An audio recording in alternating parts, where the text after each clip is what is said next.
Es un gran gusto estar dando una conferencia en este colegio católico.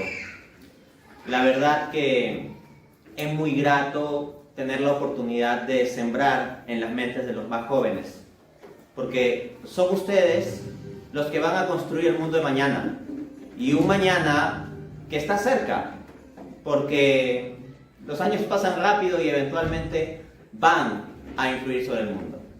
Y aquí lo que tenemos es una buena institución católica, un colegio católico. Pero a veces surge la dicotomía de pensar que la formación católica, la espiritualidad católica es una cosa de la capilla para adentro, o simplemente frente al sagrario, o cuando uno va a misa en el espacio parroquial y punto. Hace poco hemos celebrado la festividad de Cristo Rey. Y Cristo no es solo Rey en el sagrario, no es solo Rey en la parroquia, no solo es Rey los días domingos. Cristo ha de ser y es Rey de todo, de todas las cosas. Cristo Rey del mundo, Cristo Rey del universo. No de algunos aspectos del mundo, o de la parte religiosa de nuestras vidas, o de nuestro día domingo, o de la vez en que vamos a misa, sino Rey de todo. Y esto significa que Cristo tiene que ser y es Rey de cada una de nuestras vidas a nivel individual, pero también de la estructura social, de la sociedad y de los distintos aspectos de la vida social. De este modo, Cristo ha de hacerse presente en la economía, la política, el derecho, la educación, la filosofía. No debe haber ninguna realidad humana, ninguna realidad social que quede fuera de la luz de Cristo.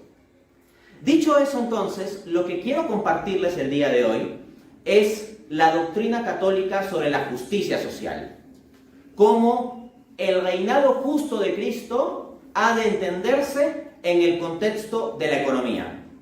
Lamentablemente se ha difundido mucho la idea de que la economía puede ser o es amoral e independiente del aspecto religioso o del juicio teológico, que simplemente la economía tiene pues una lógica cerrada sobre sí misma, al punto de que cualquier juicio incluso sobre la justicia o injusticia sería extraño o exógeno a lo que es la economía.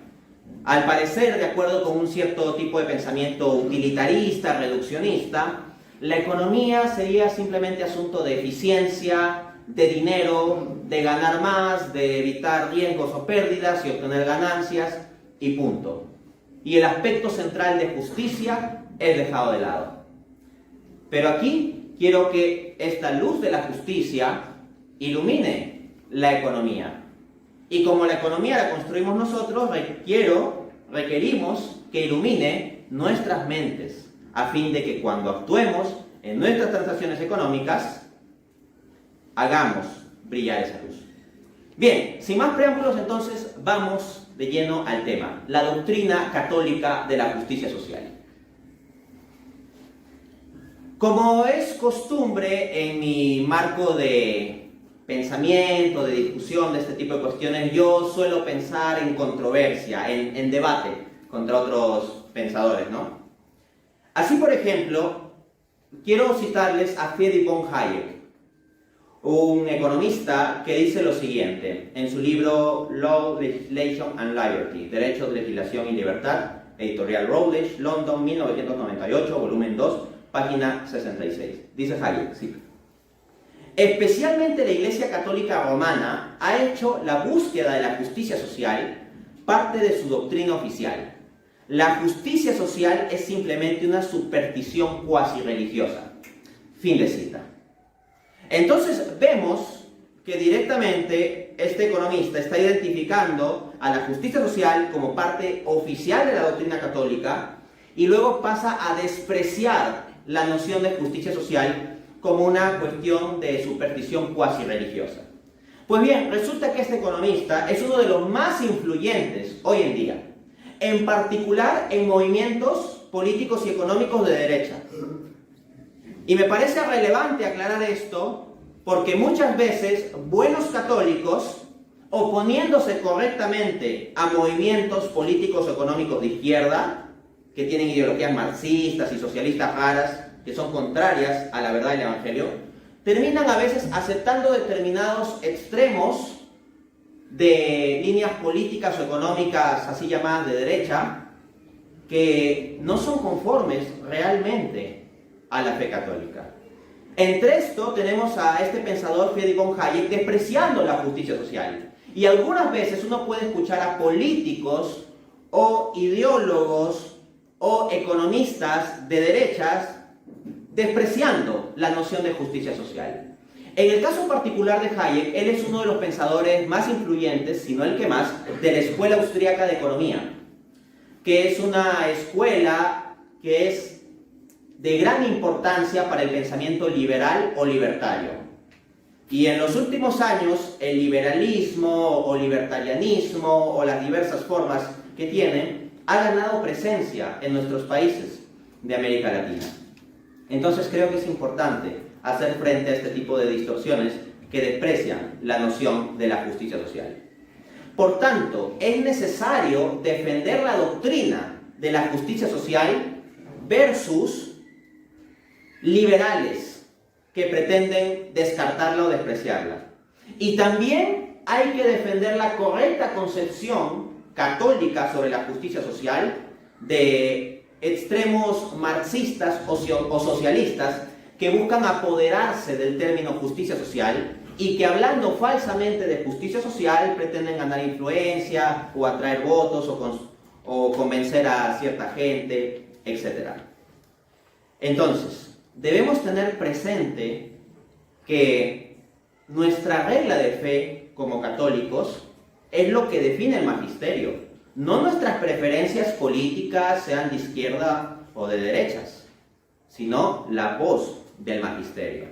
Como dice nuestro Señor Jesucristo en Lucas 10:16, quienes a ustedes los escucha, a mí me escuchan, y quienes a ustedes rechaza, a mí me rechazan.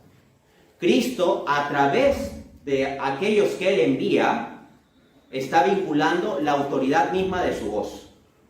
Así que rechazar la enseñanza de la Iglesia sobre la justicia social simplemente porque hay un grupo de economistas liberales que la desprecian o porque hay una gente de izquierda o de partidos de izquierda que se llenan la boca hablando de justicia social, pero en realidad son unos corruptos y traen mucha ineficiencia y miseria a nuestras naciones, no significa que tengamos que renunciar a la noción de justicia social, sino entenderla correctamente. Un católico no puede descartar, por tanto, la doctrina de justicia social, porque es parte definida del magisterio. Dicho esto, vamos a desarrollar 3 secciones en esta conferencia. Primera sección. La visión católica de la justicia social rechaza tanto el liberalismo como el comunismo. Desde ya, creo que en la introducción ya esto lo he mostrado. Un buen católico, con un correcto conocimiento de lo que la Iglesia enseña sobre las realidades económicas, tiene que rechazar estas ideologías extremas. En el caso del liberalismo, tenemos que es una ideología económica, me voy a centrar en el liberalismo económico, porque el contexto de mi conferencia es fundamentalmente económico. El liberalismo es una ideología económica que pone a la libertad del individuo en la centralidad y primacía. De este modo, hay que permitir el libre mercado, de forma desregulada. La intervención del Estado, incluso si fuere, no reemplazando, sino incluso regulando el mercado, es rechazada por el liberalismo. Se concibe, en línea con economistas austriacos como Friedrich von Hayek, que de hecho fue Premio Nobel de Economía en 1974, se concibe que el libre mercado, con los individuos, los consumidores y los empresarios dejados cada uno a su libre albedrío a que actúen según les dé la gana, respetando unos principios muy minimalistas, mientras no maten, no roben, ¿no? Los principios de vida, libertad, propiedad, propios del pensamiento liberal.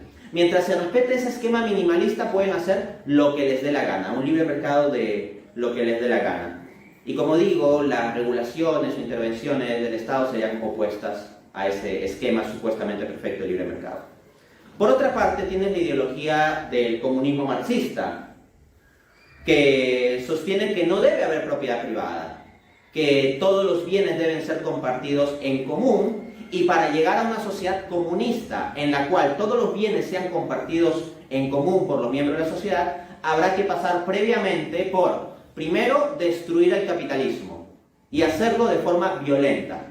Esto no es algo que estoy inventando yo. Marx y Engels, en su famosa obra El Manifiesto Comunista de 1848, dicen al final que los comunistas no ocultan sus verdaderas intenciones, sino que abiertamente proclaman que quieren la destrucción violenta del actual orden capitalista.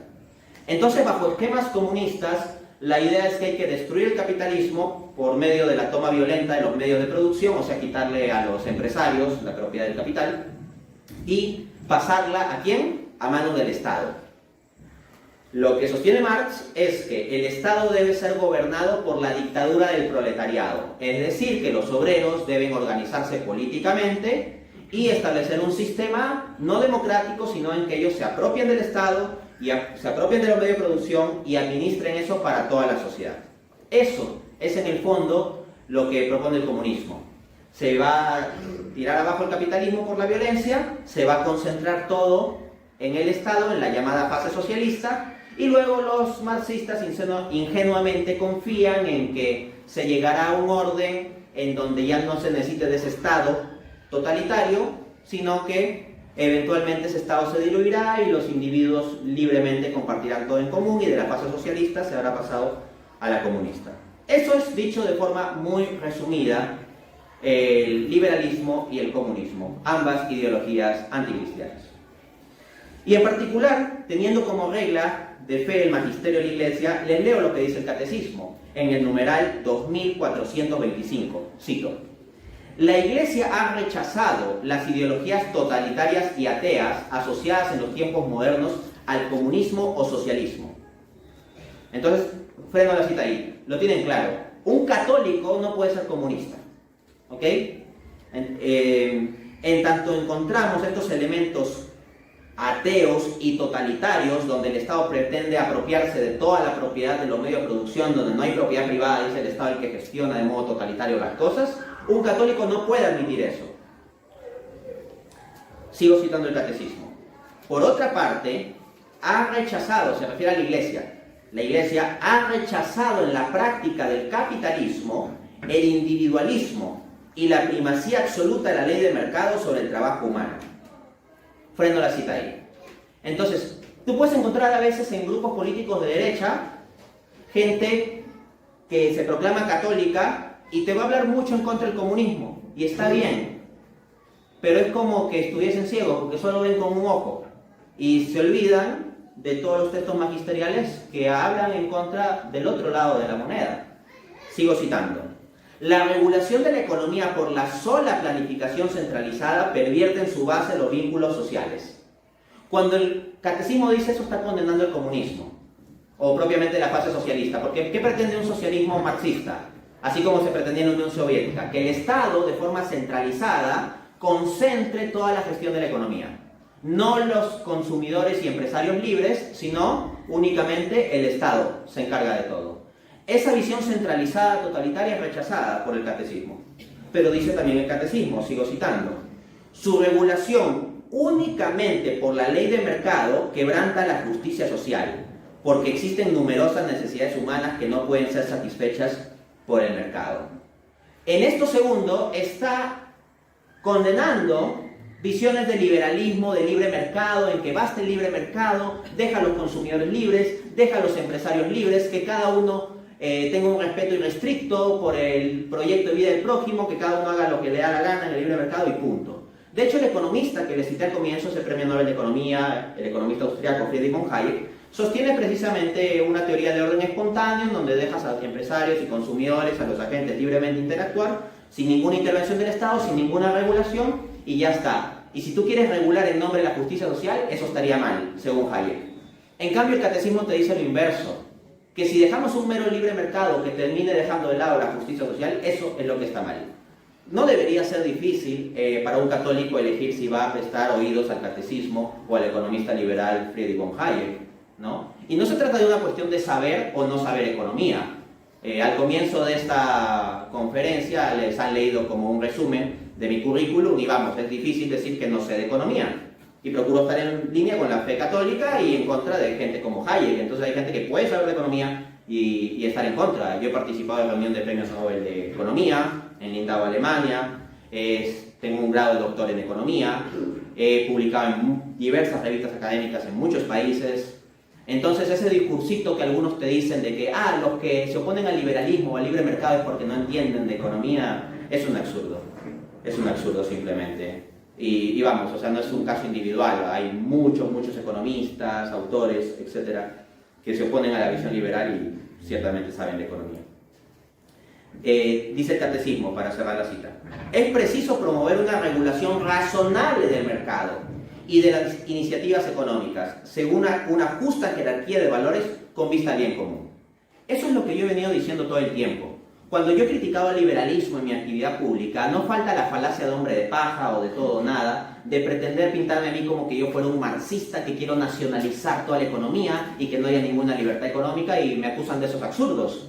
Pero no, lo que yo propongo es simplemente que en el libre mercado haya ciertas regulaciones. Una regulación razonable. No digo que el Estado controle todo el mercado, sino que en determinadas circunstancias debe haber ciertas regulaciones. Y conforme a una jerarquía de valores. Así, por ejemplo, yo en mis intervenciones públicas he hablado de la necesidad de intervención sobre un libre mercado de pornografía, un libre mercado de anticonceptivos, un libre mercado de drogas. Existe también mercado de aborto, un libre mercado de aborto. Creo que debe necesariamente haber intervenciones aquí, además de otras regulaciones en otras áreas. Simplemente pongo unos ejemplos, pero no digo que se controle toda la economía.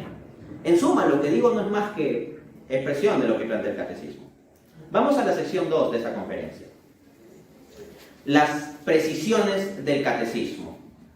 Hasta aquí yo les he hablado de justicia social, pero fundamentalmente he hablado de la justicia social en contraposición al liberalismo y al comunismo, pero no les he desarrollado con suficiente precisión qué implica la doctrina católica de justicia social.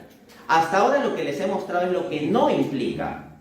O sea, si quieres estar en línea con la fe católica, no puedes estar en extremos liberales o marxistas. Eso ya debe haber quedado muy claro. Pero fuera de lo que no implica, ¿qué es lo que sí, en positivo, en propositivo, ya no solo en crítica, sino en proponer? ¿Qué es lo que sí implica la doctrina de la justicia social? Bien, yo no voy a admitir que ningún partido político o movimiento ideológico pretenda apoderarse de la noción de justicia social o bastardearla, porque hay movimientos en países de América Latina que hacen esas distorsiones. Cuando yo hablo de justicia social, voy a lo que dice el catecismo. El catecismo tiene un apartado que se titula Actividad económica y justicia social.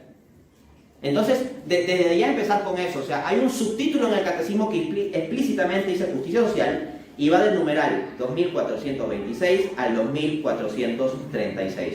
Entonces son 10 numerales de catecismo que tienen que ver con esto. Voy a presentarles algunas citas de estos numerales para que veamos en preciso qué implica esta doctrina de justicia social. Dice el numeral 24026, cito: la actividad económica dirigida según sus propios métodos debe moverse, no obstante, dentro de los límites del orden moral, según la justicia social, a fin de responder al plan de Dios sobre el hombre. Fin de cita. Entonces, el catecismo no te dice, basta un libre orden espontáneo, libre mercado, no. Te dice que la economía tiene su propia lógica. Yo no niego que la economía tenga su propia lógica. Si a mí me piden, por ejemplo, dar una explicación técnica de economía sobre la relación entre la tasa de interés y la inversión, yo no te voy a citar el catecismo ni la Biblia, o sea, yo no estoy planteando eso. Lo que estoy planteando es que hay que tener en cuenta los parámetros éticos y la perspectiva teológica que nos da la fe católica, pero ciertamente la economía tiene su propia lógica y sus elementos técnicos. Pero esa autonomía de la economía no es una autonomía absoluta. Por ejemplo, nosotros, seres humanos, ¿tenemos autonomía? Respuesta, sí. Las criaturas tenemos una autonomía, pero ¿es una autonomía absoluta? No, es una autonomía relativa. Y no solo relativa, sino subordinada al creador. Por ejemplo, la criatura está subordinada al creador. Del mismo modo, el orden económico debe estar subordinado al orden moral. Por eso el catecismo dice, dentro de los límites del orden moral. De este modo, considero que es legítimo, en línea con lo planteado por el catecismo, que haya ciertas regulaciones, por ejemplo, sobre la publicidad. Hay publicidad que utiliza una cantidad de elementos sexuales o sensuales implícitos y muchas veces no tan implícitos, y se pone a la luz del día sin problema y sin mayor restricción. O pensamos en un libre mercado de periódicos. O sea, un niño de 7, 8 años se acerca a un puesto de periódicos y, o sea, lo que ve es cuasi pornográfico, a decir verdad. Y legítimamente debería haber algunas restricciones o regulaciones a este respecto. No hablo de un estado policial que persiga absolutamente hasta la más mínima manifestación del cuerpo humano, no. Pero creo que es absolutamente evidente que hay ciertas publicidades, tanto en internet como en la televisión, que se salen de ciertos límites. Entonces, aquí el catecismo habla de los límites del orden moral. No significa que haya que controlar de forma moral cada punto y coma de la economía. Va a haber ciertos márgenes de libertad, ¿no? Pero también ciertos límites que se deben respetar. A fin de responder al plan de Dios sobre el hombre. Leo también lo que dice el numeral 24.029. Cito. Cada uno tiene el derecho de iniciativa económica y podrá usar legítimamente sus talentos para contribuir a una abundancia provechosa para todos y para recoger los justos frutos de sus esfuerzos. Entonces, la fe católica, en su visión de justicia social, apoya la iniciativa privada, apoya que tú quieras ser empresario, apoya que quieres invertir, que quieras poner un negocio, que seas un emprendedor. Yo apoyo eso. La Iglesia Católica apoya eso. Simplemente se te hace la precisión que se haga dentro de los límites del orden moral según la justicia social. Si eres empresario, tienes el deber de pagar salarios justos a tus trabajadores. Y al mismo tiempo tienes el derecho de recibir legítimamente una ganancia por tu actividad empresarial. Por ejemplo, los marxistas se oponen a eso.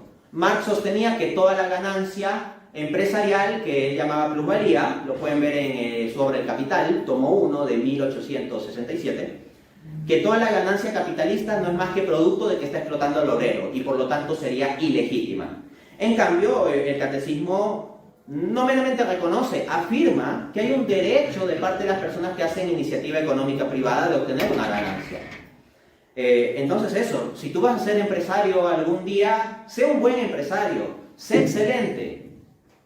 Y con excelencia no solo te digo que estés dentro de los límites del orden moral, no, o sea, sé bueno en lo que haces, trata de dar el mejor producto, da lo mejor a los consumidores. Claro que sí. Y tienes justo derecho a ganar dinero. Y si ganas bastante dinero, pues en buena hora que Dios bendice con eso. Pero veamos qué más dice el catecismo. Numeral 24.031. La responsabilidad del Estado. La actividad económica, en particular la economía de mercado, no puede desenvolverse en medio de un vacío institucional, jurídico y político. Freno la cita ahí. Si escuchan por ahí gente que se pretende católica y apoya una ideología anarcocapitalista, es porque no están siendo fieles a la fe católica. ¿Qué plantea el anarcocapitalismo? Anarco de anarquía. Anarquía es que no haya una autoridad política vinculante, ¿no? Entonces, que no haya Estado. Que haya un puro capitalismo libre de mercado y que el Estado no solo sea Estado mínimo, ya, sino que ni siquiera existe Estado. Ese es el planteamiento del anarcocapitalismo. Y acá el catecismo dice claramente que el orden de mercado no puede desenvolverse en medio de un vacío institucional, jurídico y político. O sea, la Iglesia Católica rechaza el anarcocapitalismo. Yo tengo que aclarar estas cosas porque a veces me encuentro un católico que dice, ah, sí, yo soy anarcocapitalista. Wow, es casi como un marxista que me diga, ah, sí, yo soy capitalista liberal, ¿no? Es rarísimo. Bueno, sigo citando. Por el contrario, supone una seguridad que garantiza la libertad individual y la propiedad, además de un sistema monetario estable y servicios públicos eficientes. Noten cómo el catecismo vincula esto a la actividad del Estado. No dice, el Estado no debe prestar ningún servicio público, simplemente debe restringirse, administrar justicia y hacer que se respeten los contratos, como pretenderían ciertos liberales que quieren un Estado mínimo. Acá se habla también de servicios públicos eficientes. Que el Estado eventualmente puede utilizar mecanismos privados para gestionar esos servicios públicos, sí puede ser, dependiendo de la circunstancia histórica, pero la responsabilidad de que haya servicios públicos eficientes, disponibles, es del Estado, es responsabilidad del Estado. No lo estoy inventando yo, este numeral se titula o comienza con la responsabilidad del Estado. Dice asimismo el numeral 24.032. A los responsables de las empresas les corresponde ante la sociedad la responsabilidad económica y ecológica de sus operaciones. Freno la cita ahí. Ciertamente hay una ideología ecologista, malsana, con tintes marxistas, y que exagera cierto tipo de problemas, como que dice que hay una superpoblación y que hay que abortar y difundir anticonceptivos. Todo eso, o sea, de que hay una ideología ecologista, como digo, malsana, que debe ser rechazada por los católicos, ciertamente, ciertamente. Y la doctrina oficial católica, en esto que les estoy leyendo, de lo que habla es de una responsabilidad ecológica. No está diciendo que tenemos los católicos que comprarnos toda la ideología ecologista, ¿ok? Pero al mismo tiempo hay que tener cuidado, porque se puede caer en el extremo de que, porque rechazamos cierta ideología ecologista extrema, que hasta nos venga con cosas raras que Pachamama y cosas así, o con propuestas de política económica raras como que hay que promover el aborto en el tercer mundo, porque mientras menos pobres nazcan, menos carga habrá para el planeta. Está bien oponerse a eso, pero llegar al extremo de pensar que no hay ningún problema ecológico o que no tenemos ninguna responsabilidad ecológica, los seres humanos, ya ese es otro extremo. Entonces hay que tener cuidado, ¿ok? Así como yo me puedo oponer a ciertos izquierdosos que se llenan la boca hablando de de justicia social y oponiéndole la correcta concepción católica de justicia social, al mismo tiempo podemos y debemos rechazar ideologías ecologistas. De hecho, tengo un video en mi canal de YouTube también sobre este tema del ecologismo y hago críticas. Pero eso no debe llevarnos al extremo de negar que hay alguna responsabilidad ecológica.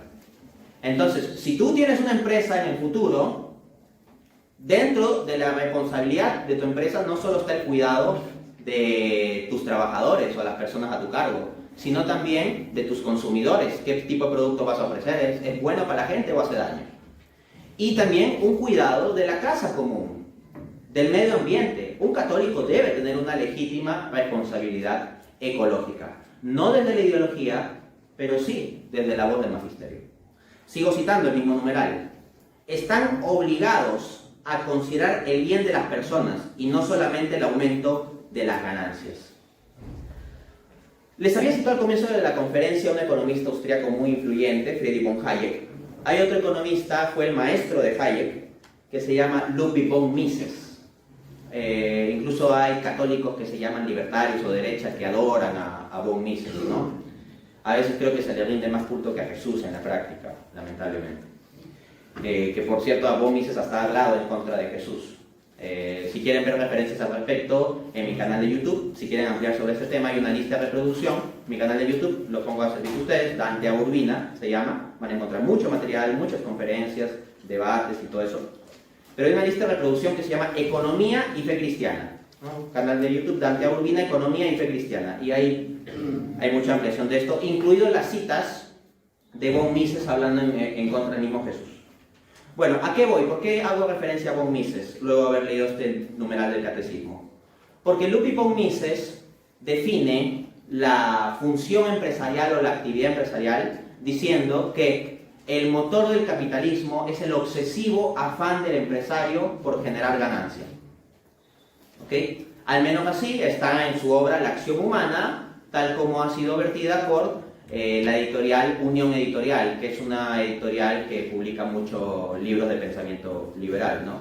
Entonces habla del obsesivo afán del empresario por generar ganancia.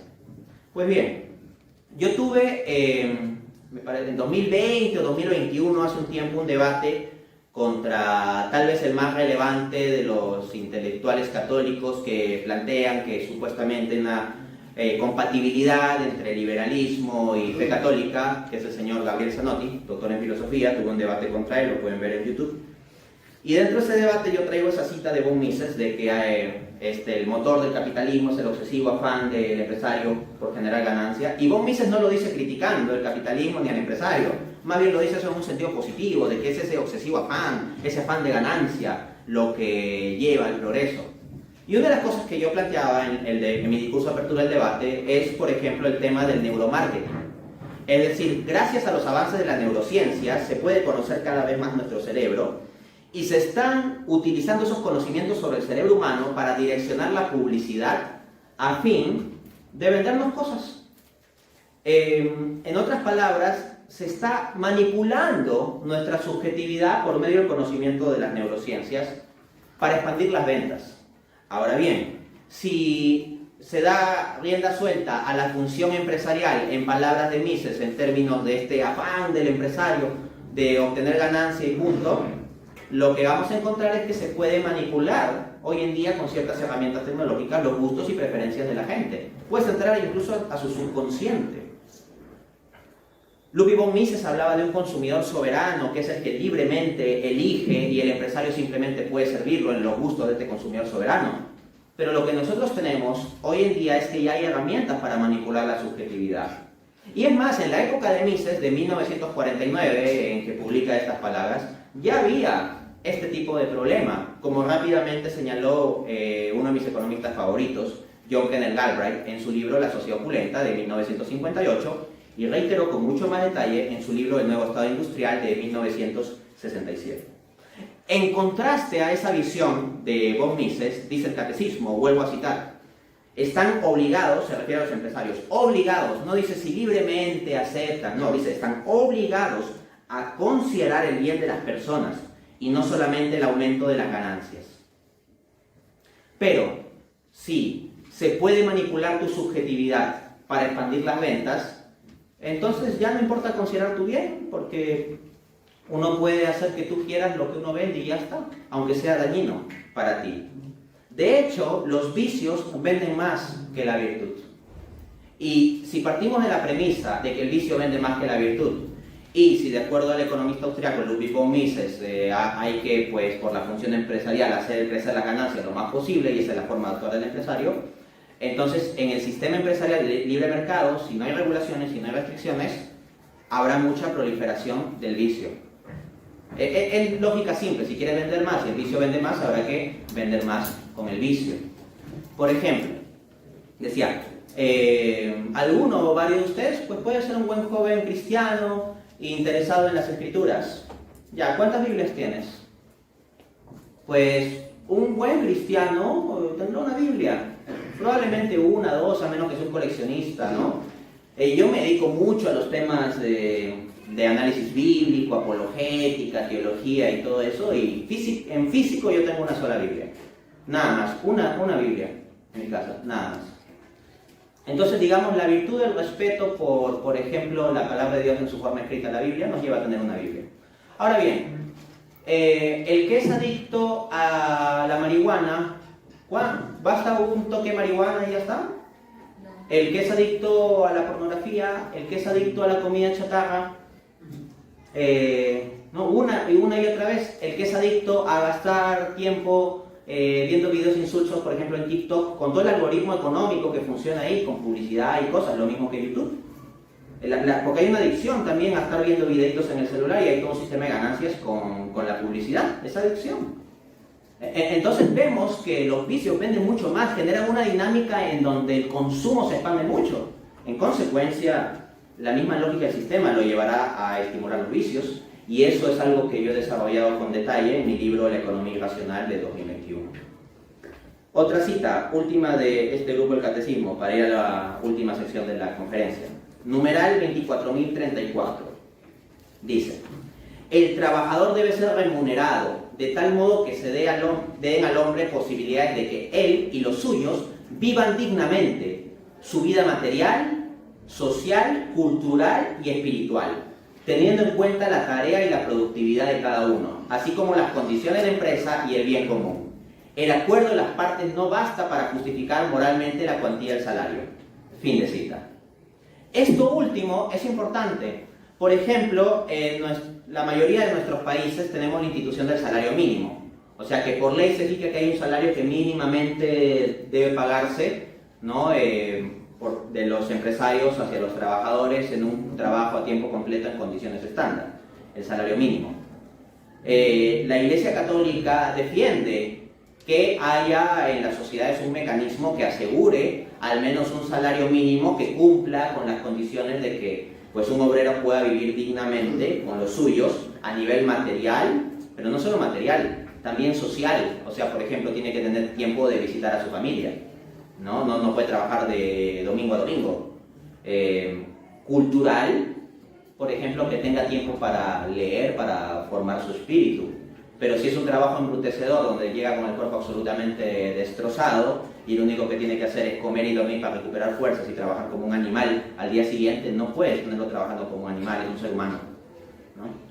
Tiene que tener un tiempo para su formación cultural. Y también dice lo espiritual. Por ejemplo, el que tenga la fe católica, pues que tenga la posibilidad de ir a misa, ¿no? Que tenga algún margen para eso, que tenga algún margen en su día para hacer oración o lectura espiritual, etc. Vamos, no somos monjes, no estoy diciendo que se debe procurar un sistema económico en que cada uno pueda rezar 7 horas al día, etc. No, pero de que se deben procurar condiciones en que los seres humanos, incluidos los obreros, porque son seres humanos, aunque algunas veces se los trate como animales en ciertos entornos, puedan vivir humanamente, incluyendo lo espiritual, es algo que se debe tener en cuenta. Y se debe permitir una remuneración mínima que permita todo eso. ¿Ok? Ahora bien, los economistas libertarios normalmente y los varios liberales se oponen a la institución del salario mínimo, ¿no? No solo gente como Hayek, Mises, sino también Milton Friedman, que es de otra línea de economista liberal. Se oponen al salario mínimo. Dicen que basta que el obrero libremente acepte un salario que el empleador, el empresario libremente haya ofrecido, basta un libre acuerdo entre las dos partes para que ya el salario esté moralmente legitimado, ¿no? Lo que dice el catecismo más bien es que no basta el acuerdo entre partes para justificar moralmente la cuantía del salario. De hecho, yo veía hace unas semanas en YouTube a un economista muy conocido en redes sociales diciendo una aberración. A este economista se le planteaba el dilema de que hay personas que tienen que aceptar trabajar muchas horas al día, o sea, jornadas, por ejemplo, duras de 14, 16 horas y por un salario ínfimo, muy bajo, y que no tienen la libertad de elegir o no, porque si no trabajan se mueren de hambre. Y este economista, en lugar de decir, bueno, es cierto, deberíamos considerar algunas restricciones o alguna subvención o alguna regulación, no, lo que dijo este economista es, bueno, tiene su libre derecho a morirse de hambre también. Entonces sostenía que alguien es libre y que libremente puedes elegir entre trabajar y que te exploten y que te maltraten por un salario ínfimo o morirte de hambre, y como si fuese una elección libre, casi como si fuese elegir entre helado de vainilla y helado de chocolate. O sea, una cuestión ya cuando implica la vida misma, la posibilidad de morir, decir que es libre, es una aberración, ¿no? Entonces no basta el mero acuerdo entre partes para la legitimidad del salario. Vamos a la tercera sección de esta conferencia, la enseñanza de los papas. La doctrina católica de la justicia social no es solo una particularidad de una edición del catecismo y ya, o sea, tiene todo un transcurso desde León XIII con su encíclica Rerum Novarum, que inaugura oficialmente la doctrina social de la Iglesia en 1891, pero tiene un de sus antecedentes en los primeros siglos de la Iglesia, en los mismos padres de la Iglesia.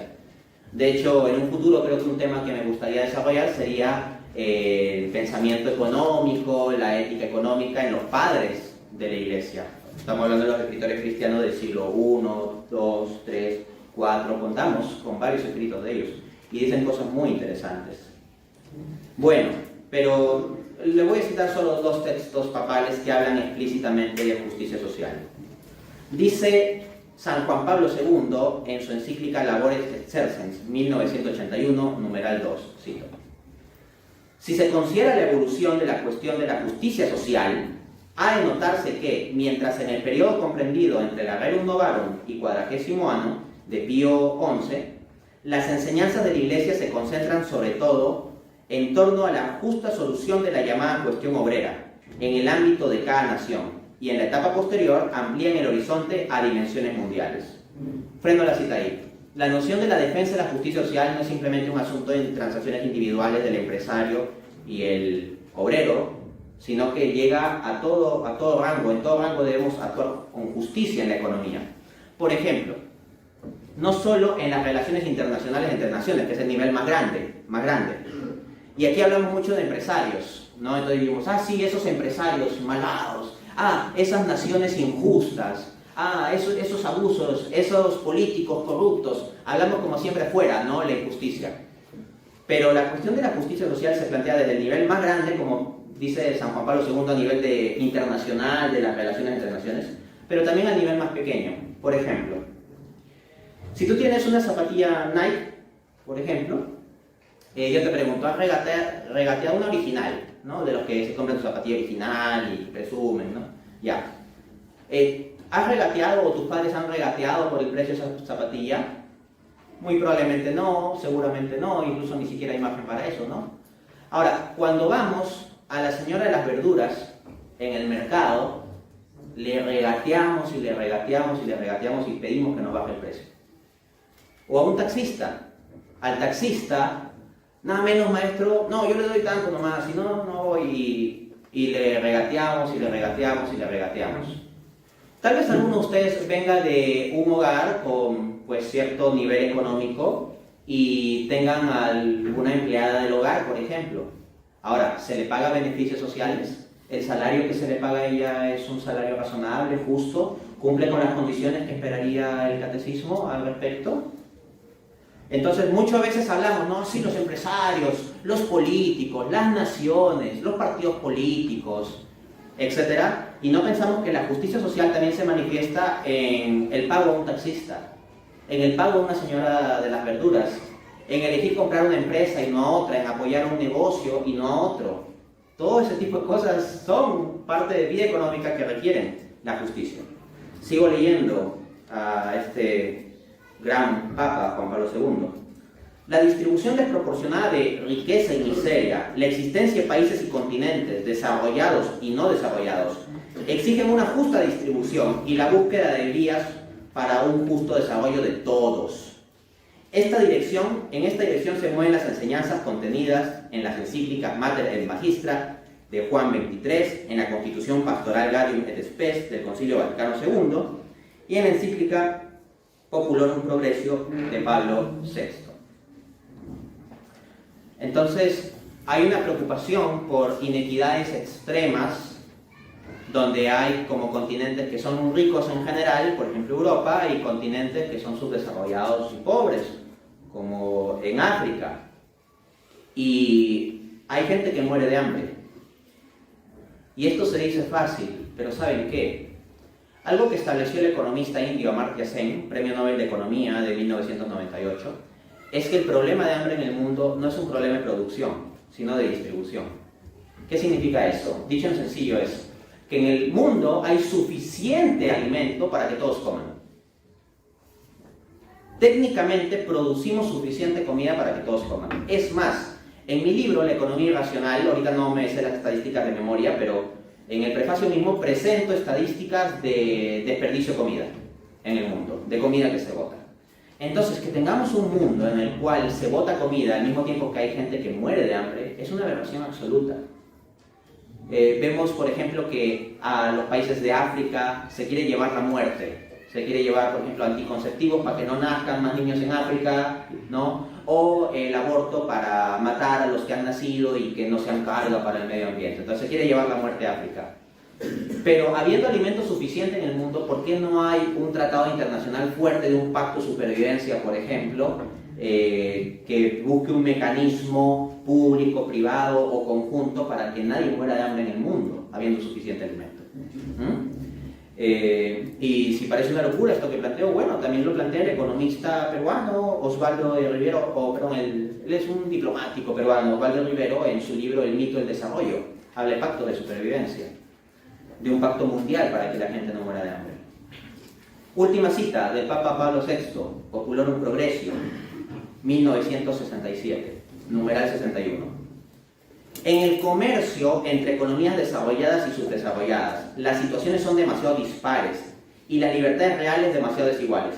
Freno ahí la cita. Muchas veces los liberales dicen, pero libremente este país aceptó esto, libremente este país aceptó lo otro, libremente esta persona aceptó esto, libremente esta persona aceptó lo otro. Tú como consumidor libremente compraste esto, tú como trabajador libremente aceptaste lo otro, ¿no? Y así todos somos libres supuestamente, pero acá se habla de libertades reales, de una libertad positiva y no de una mera ausencia de coacción. La justicia social exige que el comercio internacional para ser humano y moral restablezca entre las partes al menos una cierta igualdad de oportunidades. Esta última es un objetivo a largo plazo, mas para llegar a él es preciso crear desde ahora una igualdad real en las discusiones y negociaciones. Aquí también serían útiles convenciones internacionales. No se refiere que por igualdad de que a la fuerza hay que repartir la misma cantidad de ingresos a todos los ciudadanos del mundo. No. Lo que está diciendo es una igualdad entre naciones para poder discutir acuerdos internacionales.